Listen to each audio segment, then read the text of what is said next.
Okie dokie, let's get started. This is the absolute very first lecture for the iPhone course, and today's lecture is going to be pretty small. It is just going to be an introduction to the course because it requires you to install Xcode and configure your development environment before you can actually start doing anything. Next week, we're going to start the class at 5 p.m. 5 p.m. instead of 6 p.m. Changing the time back an hour. Hopefully that's okay with everybody. That's good? All right, perfect. You guys, everyone's telling me, how come you're not starting at 5? Okay, we're starting at 5. And if you bring your computer, you're going to need to get a Mac computer for this. You cannot do this. Well, actually, you can. You can do it on Linux computer. You can actually, there's emulators and stuff for Linux, but it's easier if you have a MacBook. Any Mac would work for this course. In fact, you could probably borrow one. You don't really need to do it outside of the development stuff, but you really do need a Mac to do the iPhone stuff. Which makes this class not quite as popular as the Android class, which you can do on any platform. However, this class is easier, I think. A lot easier. If you know C, you know ObjectiveC. ObjectiveC. ObjectiveC is just C with a slightly different syntax. And I'll start with that next week. So what we're going to do tonight is go over the syllabus and orient you to the development tools and get you to install Xcode, hopefully for next week.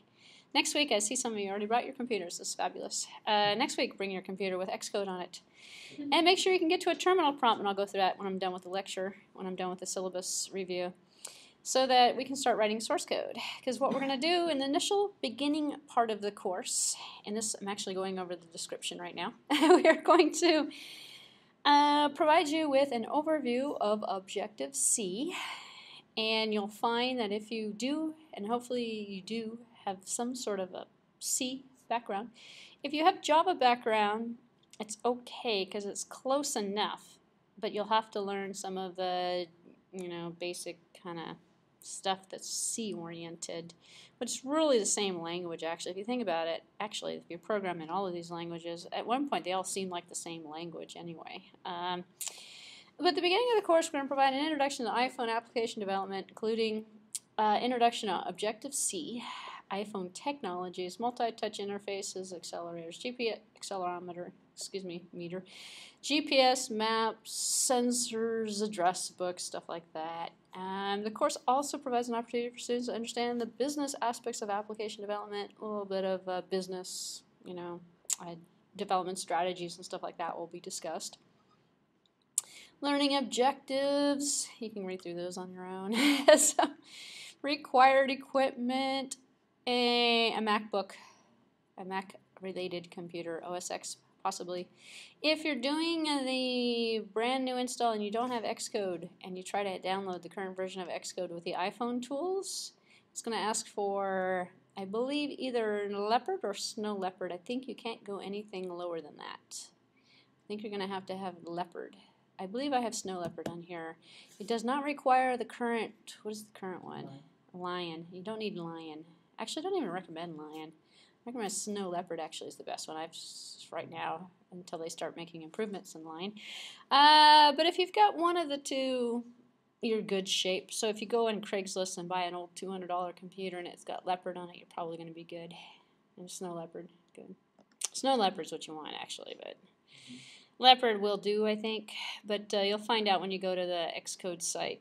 And that's free, so you don't have to worry about that software. Any iPhone version is suggested but not required. You don't actually need an iPhone for this course. And if you do have an iPhone for this course and you do want to put something on the iPhone, it's going to cost you something. Not like the Android course, where you can just put it on your Android. Here you got to go through the iTunes store, and you got to pay Apple, I think $100 a year or something like that for a student license or something of that nature. I don't know if that's a full developer or what that is, but you can get it by without purchasing that at all by using the emulator. The emulator, believe it or not, is really good. And I'll show you the emulator in this course, actually. Actually, I'll show you the emulators today, just in case you haven't seen it, just like I did for the Android class earlier today. So the software emulator will work just fine. You don't actually have to run it on a real iPhone. There is no suggested textbook for this course. There's a ton of ebooks out there, however, and you'll find throughout the course I will give you links to free books, open source, and free development. There's a lot of that actually out there for the iPhone. A lot more than you'd expect actually.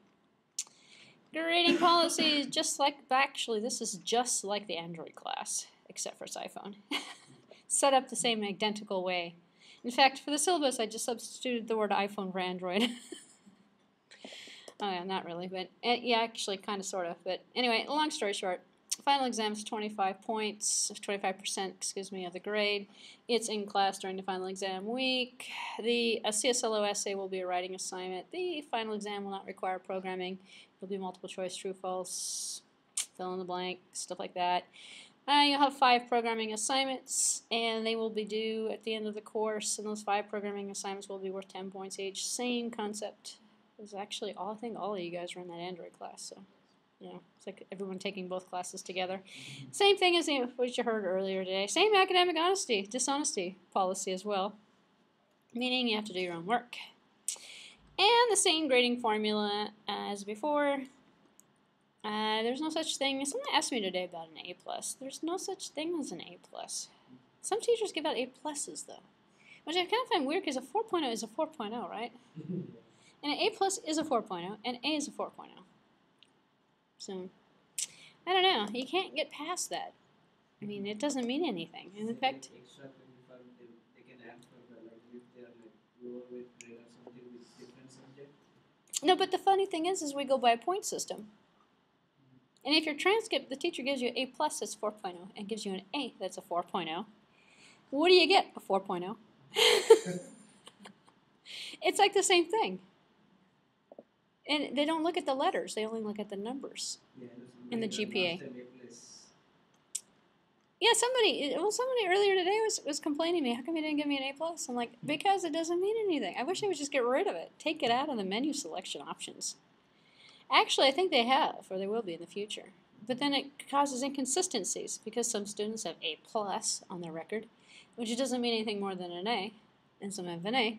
So it's just stupid. Anyway, actually, maybe not to you. As a student, I probably would want A+ all over the place. But it isn't, when bottom line hits, it's the same GPA. So, questions about the syllabus or about the A+? I know I kind of went through that kind of quickly, but you guys are all sitting in on the Android class. But we're not done yet, though. I want to show you where the videos are and what you need to do between now and next week. As I mentioned before, we're going to have a kind of a short class tonight because not really much to do until we get the development environment installed. If you go into the iPhone application development link on the bhacker.com website, if you go into assignments, you're going to notice there's nothing there. I haven't actually put them out there because I haven't quite decided on them yet. There's going to be 5 of them. The first one's going to be a Hello World one, and I'll have that one up for next week. But right now, I don't actually have anything on there. In the lectures department, I don't have anything on there either except for lecture number 1. So this will be populated as I go through the course. So don't be concerned if you don't see the stuff right now. The install is going to be fairly simple. There's only 2 video links for a part 1 and a part 2 because there's only one platform you can install it on. And if you click on those links, you'll be taken to the YouTube website and it'll run you through the install of the Xcode. And that's really the install of the iPhone API as well. And you will have to register with Apple. You do not have to have a .mac or @mac account. In fact, you can use a Gmail account for your registration if you haven't done this yet. Once you've done, and this is kind of like your homework between now and next week, once you've installed, run through the install of Xcode. And Xcode will take you, I want to say, actually it's going to take up about 8 to 10 gigabytes disk space. And that is actually why I'm using this computer instead of my MacBook Air. I have a MacBook Air that has 60 gigabytes total, and about 20 of it's free, and about 40 of it's applications and stuff, and files and stuff, and it won't fit. It fills it up. So this computer, this MacBook Pro, has a 200 gigabyte hard drive on it, and it fits. So you might run into that problem if you have a lot of stuff installed. If that's the case, you got to clean off, I want to say about 8 to 10 gigabytes disk space. It's a memory hog. I will tell you that. And when you install it, make sure to click on the option for the GCC tools. And when you're done installing it, pull up your terminal prompt and type in GCC and make sure you get something like no input files appears. Because you want to make sure you get the compiler and the command line compiler on there too. Because what we're going to be doing in the beginning is writing simple hello world and simple applications demonstrating the Objective-C language, and I'm just going to use a command line compiler for that. There's no reason. In fact, if you do that, then you have C++ compiler as well as an Objective-C. So you have, and you also have Java on here as well by default. So you have 3 programming. Actually, you have more. You have C# on here too, but I don't know, don't quote me on that. You have at least 3 programming languages installed by default when you get that Xcode on there. In fact, Java's not even in Xcode, so you don't have to worry about that either. I think you probably have Perl, PHP, Python on here as well. So you're getting a lot of development stuff. But the C++ is what's not normally on there. You can get that with the Xcode, however. So you can get the GCC compiler. And once you have that, you're set for any type of application development you're going to do.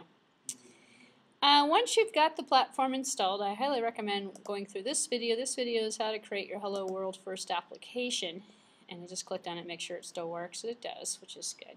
And this video is going to run through, oops, stop it, there we go. This is going to run through this, which would be equivalent if you're taking the Android class, the first assignment. But I'm not going to do this for the first assignment for this class, only because it's too easy.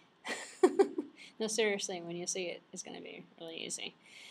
And what you're looking at, and the way you know that this is installed after you've got it installed, is that you're going to open up Xcode, and hopefully you're going to have you'll put it in the dock here, and you'll open up Xcode.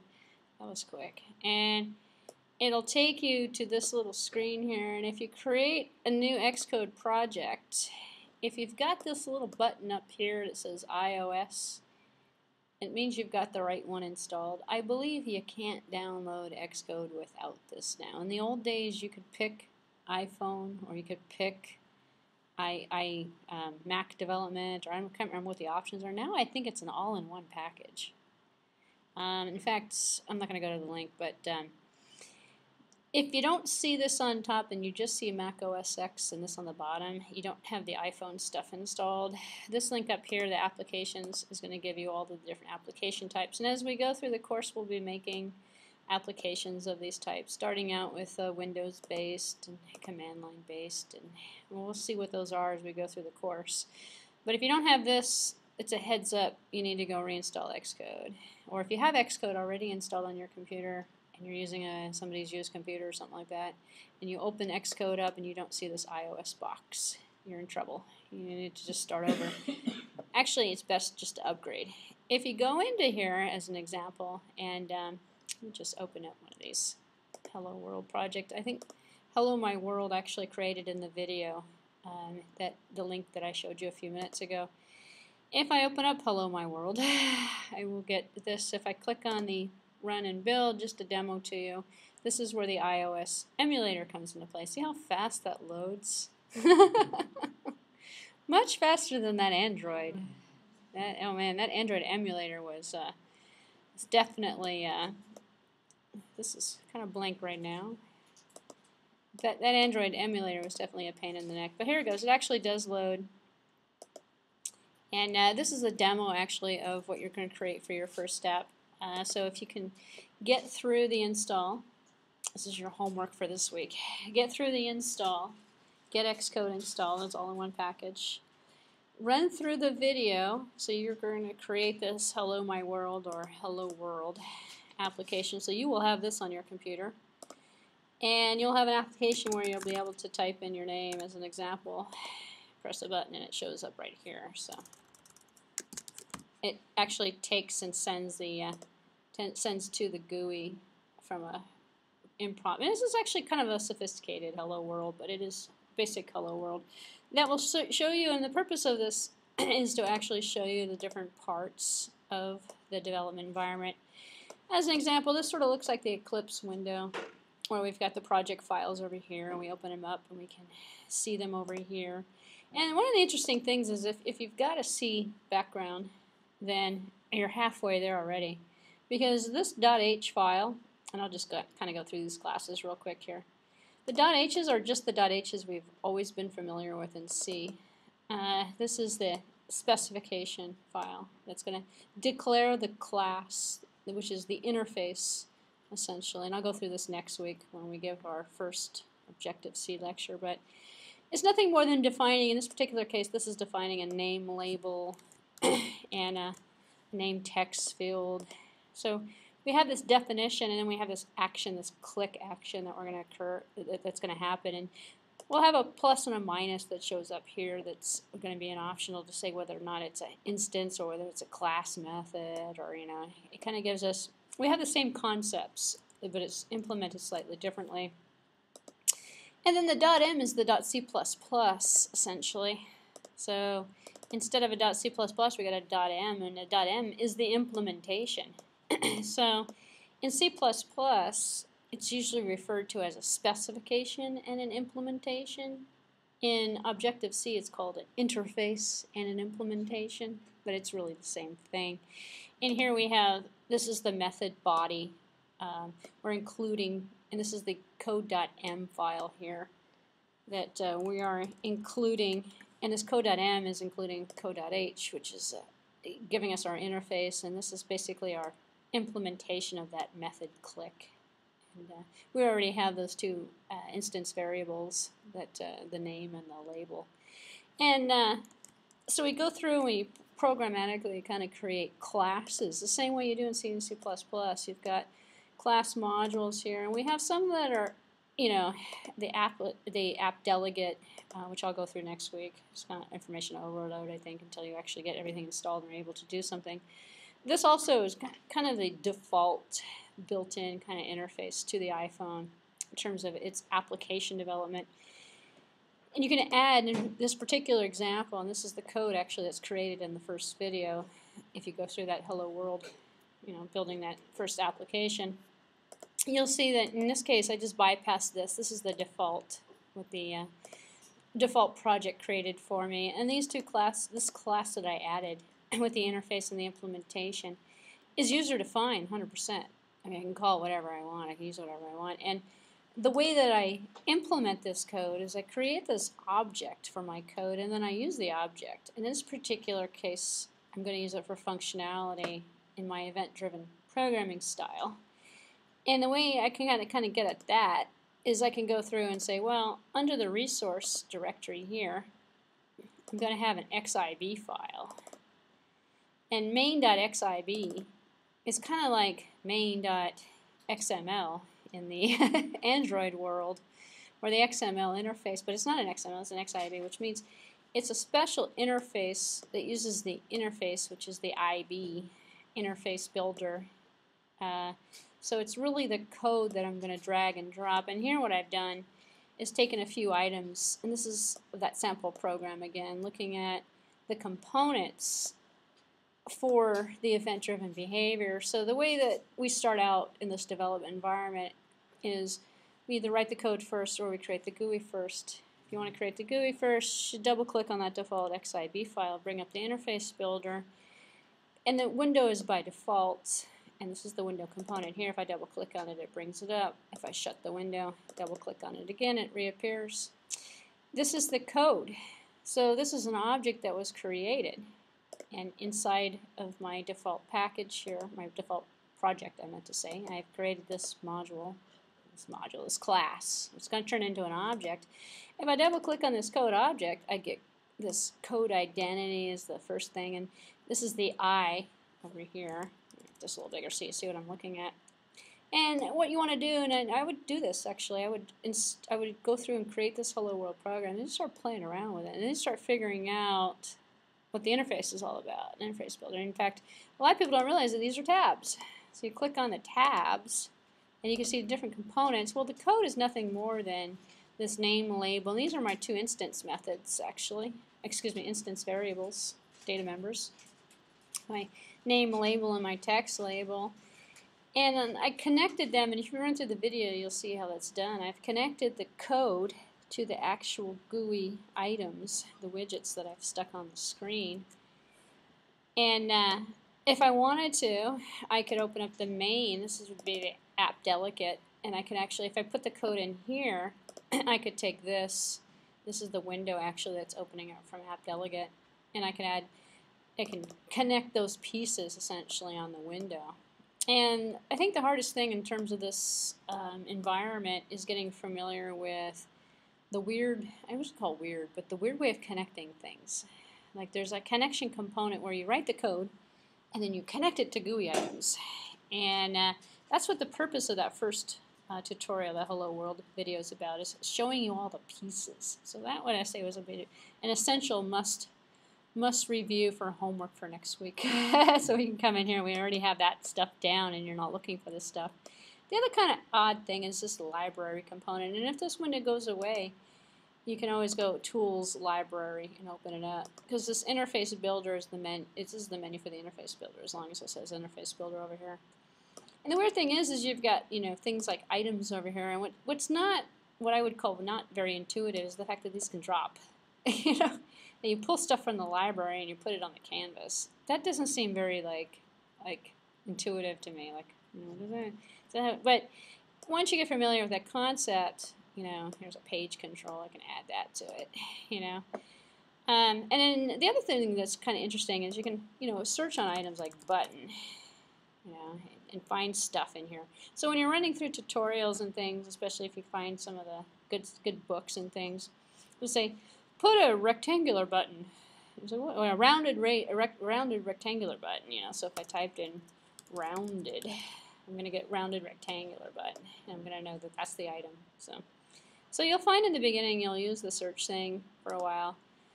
You can also look at media devices, media that might be in the library, files, pictures, stuff of that nature, classes that might be in the library, and other things. So the library is kind of a central repository of all of the different items. I have to make sure not to save this actually, because I've just messed up my beautiful interface.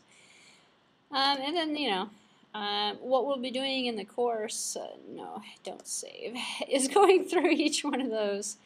Not each one of the GUI items, but going through each one of the kinds of different things that we can build programmatically, and going through kind of, just like the Android class actually, just going through the features of the phone and stuff. So that's kind of a brief introduction to the interface. This is what you should get when you install Xcode. And don't be concerned with your account, and don't pay for anything, and don't go to any other link outside of the Apple link. And if you follow the tutorial that shows you where you're supposed to go, it'll take you to the Apple link. So, and that tutorial, if you just came in late, is what I'm talking about. So between now and next week, go 1, 2, 3. Take you maybe an hour and a half to go through the videos. It's going to take you a couple hours to download the stuff. Make sure you don't do this on your lunch break, because Xcode is going to take a long time to download. And you want, good internet speed. Maybe 45 minutes to an hour, maybe, to download it, depending upon how fast your speed is. And then the configuration does take a little bit of time as well. It doesn't really require very much input. The videos, these 2 videos here, will run through the installation for you as well. And then after you get the tools installed, create your first Hello World application, run through that video there. And then you'll be ready for next week, essentially. And next week we're going to pick up with the first app. And by next week I'm hoping to have the first or second assignment posted as well. Spend some time. Problem is, there's so many different options. I can't decide. There's so many different iPhone stuff you can create. I would almost say more than, no, I shouldn't say that. I was going to compare it to the Android for a second, but it's about the same. There's tons of things you can do with the Android as well. So, and the good thing about the iPhone stuff is the emulator runs so much nicer. But the problem is you don't get a choice. In the Android, you have a choice. You can load it on your phone instead of using the emulator. You can load it into other emulators without having to pay anything. On the iPhone end, you got to use the emulator. You don't have any other choice, unless you're going to pay Apple $100 or so a year. So, which is why I think they spent more time on the emulator, making it more feature-rich. So. And if you came in late, next week we're starting the class at 5 instead of 6. I'm talking to you guys in the back there. So, questions, comments, concerns? Yeah. Let's go to the Apple site. So actually, for you guys that were at the, I forgot to show you the developer, the Android. Oh yeah, you can go. This is just answering questions now. I forgot to show you guys earlier the Android site, but it's developer.android. So the Android stuff is going to be on a separate website. This is the best site in the world, developer.android here. I know it's kind of a side tangent. So for the Apple stuff, because this is the iPhone class now, you gotta go. In fact, you can go to Apple and go into developer, or you could just go here. Actually, I don't know. I don't think I have it bookmarked either.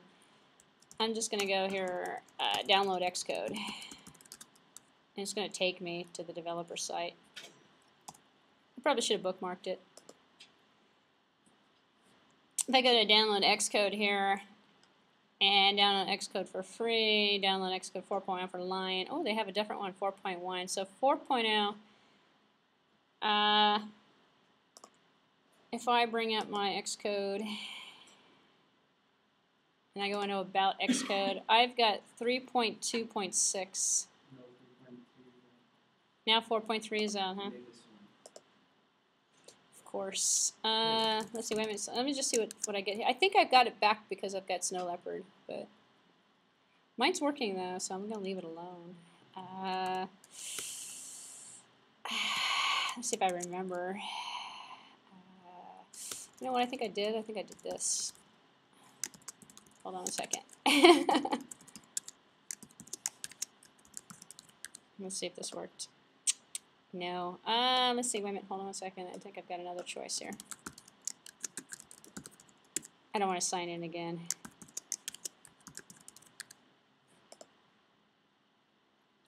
No. Let's see.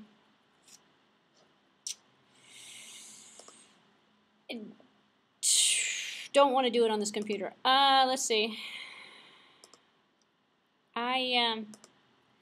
I want to say if I logged in correctly with the correct Mac ID, which I don't actually have, then I should be presented with an option. Let's see. Actually, maybe I got the password wrong. Oh, that may have worked actually. That did work. Okay, good. Remember password. Oh no, reset my password. Alright, just reset my password. Hold on a second. I can probably log in real quick. You guys can see my email real quick here. Should see my password coming up here. Here it is. Alright, what are they going to just reset my password to? Oh, great. Reset your Apple ID password.